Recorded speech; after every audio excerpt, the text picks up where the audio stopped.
Hello students. अध्याय 4 की हमारी तीसरी क्लास है और कल की क्लास में हमने केवल 2 प्रश्न हल कर पाए थे और उसमें भी विशिष्ट प्रतिरोध का डीएम फार्मूला सही से नहीं निकल पाया था। इस वीडियो के लास्ट में हम उस प्रश्न को भी सॉल्व कर लेंगे। तो आज का क्वेश्चन देखिए, क्वेश्चन नंबर 8वां है, प्रतिरोध एवं विशिष्ट प्रतिरोध में अंतर स्पष्ट कीजिए। प्रतिरोध एवं विशिष्ट प्रतिरोध में अंतर स्पष्ट कीजिए। तो पहला पॉइंट इनकी डेफिनेशन है दोनों की। प्रतिरोध की डेफिनेशन होती है, धारा के मार्ग में आने वाली रुकावट को प्रतिरोध कहते हैं। ठीक है, ये हमने कल कर ली थी। और विशिष्ट प्रतिरोध की परिभाषा क्या होती है? एकांक लंबाई एवं एकांक अनुप्रस्थ काट वाले चालक के प्रतिरोध को विशिष्ट प्रतिरोध कहते हैं। ठीक है, दूसरा अंतर है इसका, दूसरा अंतर देखिए, इसका सूत्र हम इनके फॉर्मूला लिख देंगे दोनों के। इसका सूत्र R बराबर V/I होता है। ठीक है, और इसका सूत्र क्या होता है? कल किया था हमने। इसका सूत्र रो बराबर RA/L होता है। ठीक है, इसका सूत्र रो बराबर RA/L होता है। तीसरा बिंदु है, इसका मात्रक, इसका SI मात्रक, इसका SI मात्रक ओम होता है। इसका SI मात्रक ओम होता है। और लिख देना, इसका SI मात्रक ओम मीटर होता है। ओम गुणा मीटर होता है। ठीक है, अब इसका डीएम फॉर्मूला लिख देंगे। इसका विमीय सूत्र, इसका विमीय सूत्र, इसका विमीय सूत्र ML² T-3 A-2 होता है। इसका विमीय सूत्र ML² T-3 A-2 होता है। और इसका चौथा पॉइंट होगा, इसमें लिख देना, इसका विमीय सूत्र ML³ T-3 A-2 होता है। चौथा पॉइंट था ये। अंतिम बिंदु देखिए, अंतिम बिंदु होगा, प्रतिरोध के व्युत्क्रम को, प्रतिरोध के व्युत्क्रम को चालकता कहते हैं। प्रतिरोध के व्युत्क्रम को चालकता कहते हैं।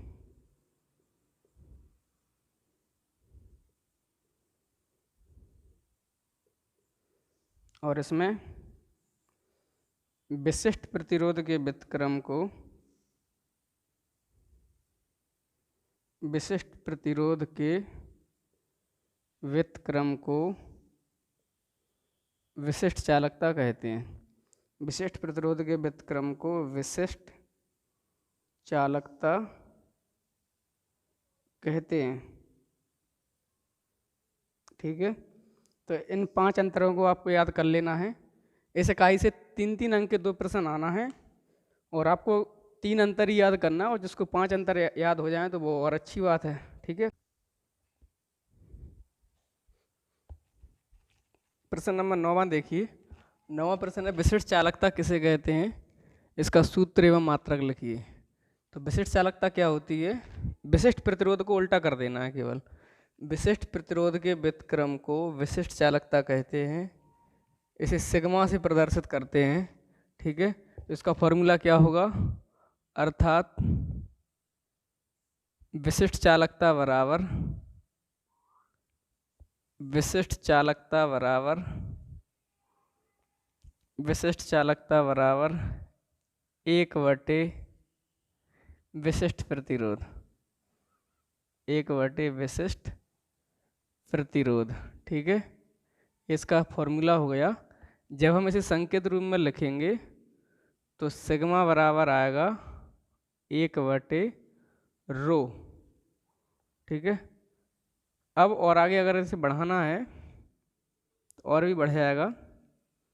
रो बराबर 1/, तो सिग्मा की जगह पर लिख सकते हैं हम, रो बराबर होता है RA/L। और जब हम इसको हल करेंगे तो यह आएगा L ऊपर पहुंच जाएगा L/RA। ठीक है, यह इसका फॉर्मूला हो गया है। विशिष्ट प्रतिरोध का उल्टा फॉर्मूला है। विशिष्ट प्रतिरोध का फॉर्मूला था RA/L, और चालकता का फॉर्मूला होगा, विशिष्ट चालकता का जो फॉर्मूला होगा वह होगा L/RA।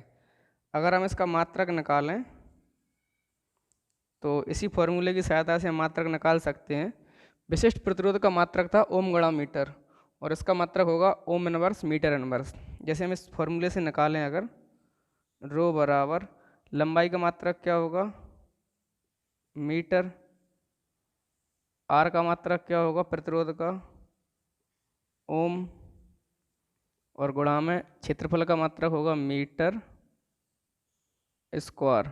तो इस मीटर से इसका वर्ग कट जाएगा, और जब इसका सही मात्रक निकलेगा तो होगा ओम ऊपर जाएगा मीटर भी जाएगा, तो होगा मात्रक ओम इनवर्स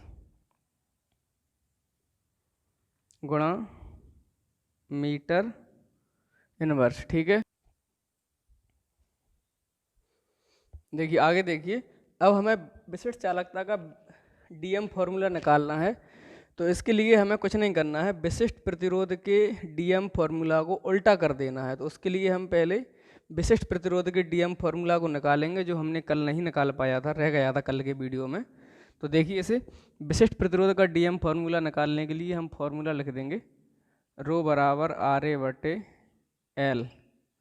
ठीक है, अब हमें आर का डीएम फॉर्मूला लिखना है, ए का लिखना है और एल का लिखना है। तो आर का जो डीएम फॉर्मूला होता है, आर का विमीय सूत्र वह होता है mL² T-3 A-2। इसको रख दो इसमें।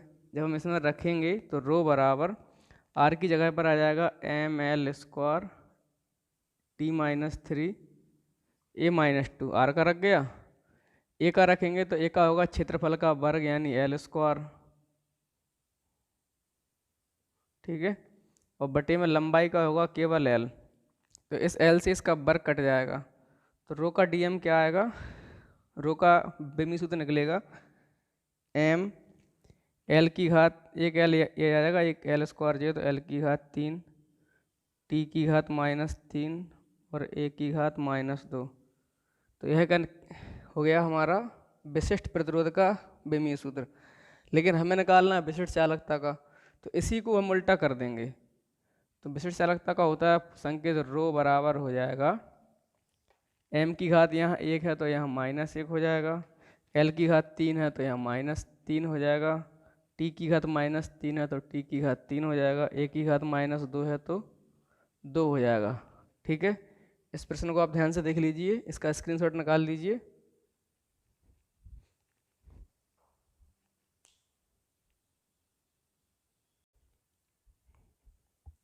प्रश्न नंबर 10 देखिए। प्रश्न नंबर 10 है ओम के नियम की सीमाएं लिखिए। ओम के नियम की सीमाएं बताना है हमें, लिमिटेशंस क्या होती हैं। तो ओम के नियम की 2 सीमाएं हैं, यहाँ से आंसर में लिखना है कि ओम के नियम की निम्न 2 सीमाएं हैं। पहला बिंदु है, यह नियम केवल धात्विक चालकों के लिए सत्य है, यानी केवल धातुओं पर लागू होता है। अगर अधातु है या फिर अर्धचालक है तो फिर वहाँ ओम का नियम लागू नहीं होता है। अधातु और अर्धचालक पर ओम का नियम लागू नहीं होता है। तो इसकी जो सीमा है पहली वह क्या निकली, यह नियम केवल धात्विक चालकों के लिए सत्य है। और दूसरी सीमा है, यह नियम एक ही स्थिति में लागू होता है जब चालक की भौतिक अवस्था में कोई परिवर्तन ना हो रहा हो, यानी कि उसकी भौतिक अवस्था स्थिर रहनी चाहिए। अगर कोई चालक ठोस है तो वह ठोस ही रहना चाहिए, तभी ओम का नियम लागू होगा। अगर उसकी अवस्था ठोस से द्रव हो गई तो फिर ओम का नियम लागू नहीं होगा, यानी भौतिक अवस्था में परिवर्तन नहीं होनी चाहिए। ठीक है, स्क्रीनशॉट निकाल लीजिए इसका, और ये वाली चीज़ नहीं लिखनी है।